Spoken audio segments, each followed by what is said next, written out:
Donc le thème d'aujourd'hui pour moi, c'est ça. Comment faire en sorte que la peur ne tue pas mon business? Alors que ce soit vis-à-vis de mes clients, que ce soit vis-à-vis de mes fournisseurs, que ce soit vis-à-vis de mes employés, que ce soit vis-à-vis de moi, il est nécessaire de bien comprendre que la peur peut tuer votre business. Vous, moi, la majorité d'entre nous, nous sommes des prisonniers de la peur. Nous n'avons pas pris conscience de ça, ou peut-être vous l'avez pris, vous avez découvert, vous avez pris conscience à quel point la peur dominait votre vie. Mais ce que je peux vous dire, c'est que depuis le temps que je travaille avec les émotions, que je travaille avec les dirigeants, que je travaille avec des sportifs de niveau, c'est la peur qui nous empêche d'être qui nous sommes.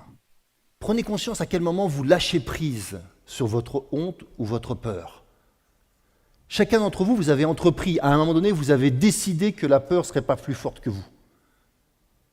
À un moment donné, vous avez décidé que vous preniez le risque de conseiller quelqu'un en n'étant pas tout à fait sûr que c'était le meilleur conseil. Mais peut-être que vous aviez une intuition. Ressentez ce qui est juste à faire et vous verrez que vous saurez ce qui est juste pour vous. Je l'ai tellement pratiqué, fait pratiquer, que je vous propose d'essayer. Et si vous décidez d'aller au-delà de ça, d'être à votre place, vous aurez besoin de comprendre comment vous fonctionnez avec la peur. Apprendre à vivre avec la peur est une bonne idée si vous arrivez à la gérer. Si vous voulez retrouver l'équilibre dans votre vie, ne laissez pas la peur vous conseiller. J'ai décidé d'accepter ma peur, de la vivre plus profondément et de souffler, comme ça,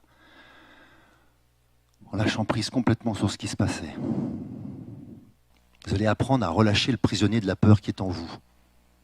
Autrement dit, d'accepter d'avoir peur, d'accepter de ressentir dans votre corps ce qu'est la peur, ne pas l'éviter.